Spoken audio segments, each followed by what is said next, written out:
Alright, I just finished the Home Alone reboot. I need one more thing before I can get to this review.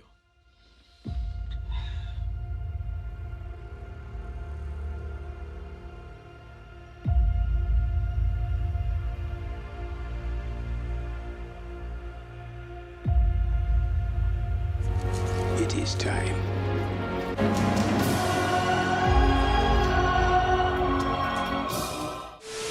Hey guys, thanks so much for clicking on this video. My name is Chris. I just got done watching Disney's Home Alone reboot titled Home Sweet Home Alone. And with this 6th installment of the Home Alone franchise, we follow a married couple who believes little boy Max has stolen a valuable possession of theirs and now must get it back. That's all pretty much say without getting any spoilers to you guys. This is a spoiler-free review. I was really looking forward to whenever they announced that Disney was going to be making a Home Alone reboot. It's one of the things that Disney decided to do whenever they bought Fox Studios. They saw that they had one of the most valuable Christmas movies ever made and thought to themselves, we can go ahead and make one for our streaming service Disney Plus. And now, having seen the movie,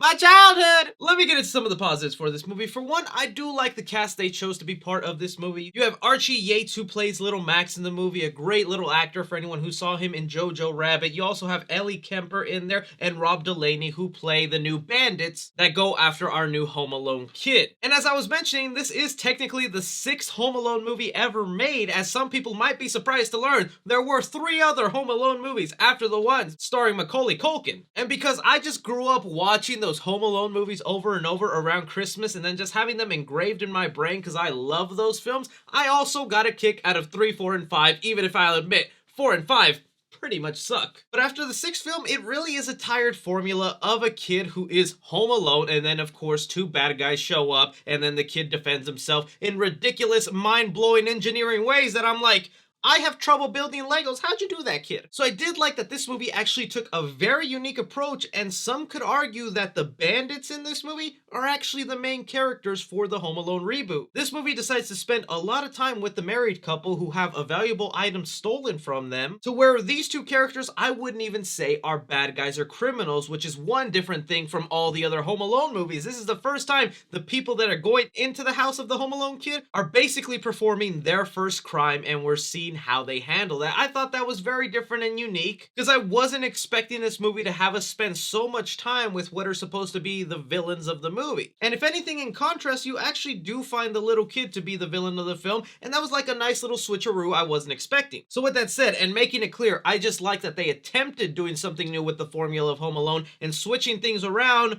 That's kind of one of the only things I was like, oh, good job with, because the rest of this film left me a little disappointed. I strongly believe kids nowadays who have maybe never seen a Home Alone movie will actually end up liking this one. And even a subsection of fans who like the Home Alone movies and have seen all of them all the way through 5 will probably think this one is okay and not the worst in the franchise, because I don't think it is the worst out of the 6 movies they've made. But having Disney behind this movie and the cast of characters, I was like, yo, how did y'all kind of mess up this bad? My main issue with Home Sweet Home Alone is even though they tried doing something different with the formula, it actually ended up working against them once the traps and all the craziness that the Home Alone franchise is known for end up not being as enjoyable with all the context. Because like I said, they do something different. The bandits in this movie are technically good people. They're a married couple who are about to lose their house. The dad just got fired. The mom is feeling inadequate with her children, not being able to provide them everything because they're struggling with money problems. So when an item that is their property that they find out is worth a lot of money is stolen from it and they need to go get it so they don't lose their house and ruin Christmas for their family, you actually do sympathize with this married couple and you don't see these bandits as bad guys and you kind of want them to succeed in their mission. So then when they eventually get to the point that they have to intrude on this kid's house and they start getting tortured, having billiards thrown at their face, Nerf darts with little thumbtacks stuck to them, you're actually not enjoying it at all and you're like, oh my god, these poor people, just give them back their property. And I think again that'll just be the adult mindset, but I also feel like any kid at the age of like 13 will understand like,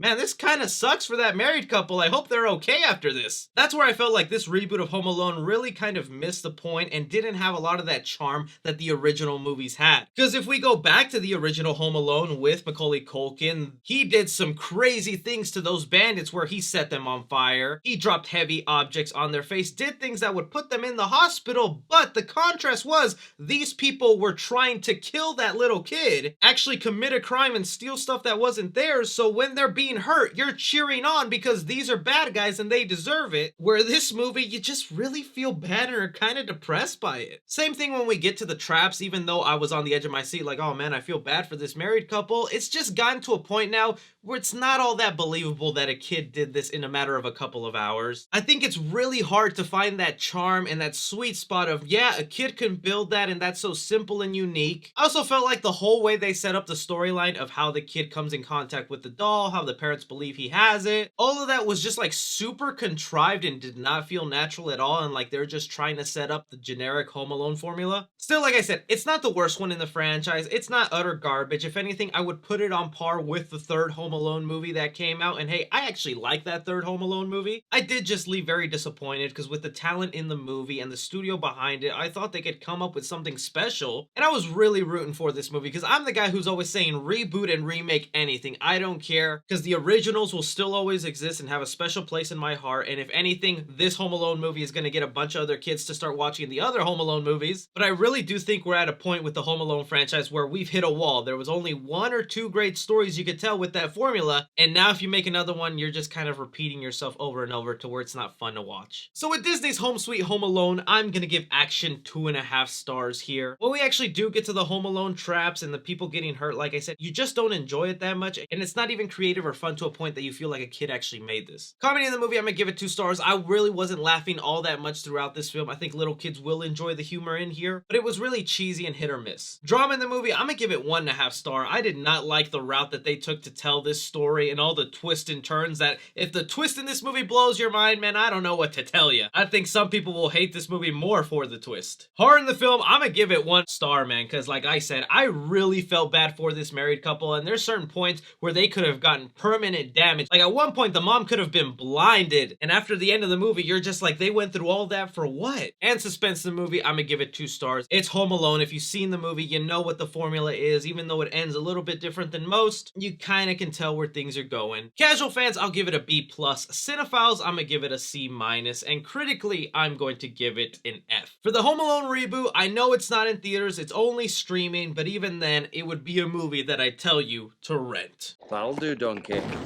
That'll do.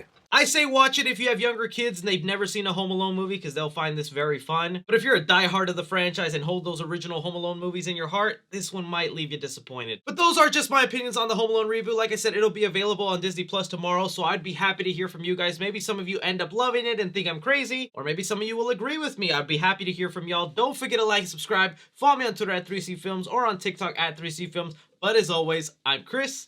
Take care.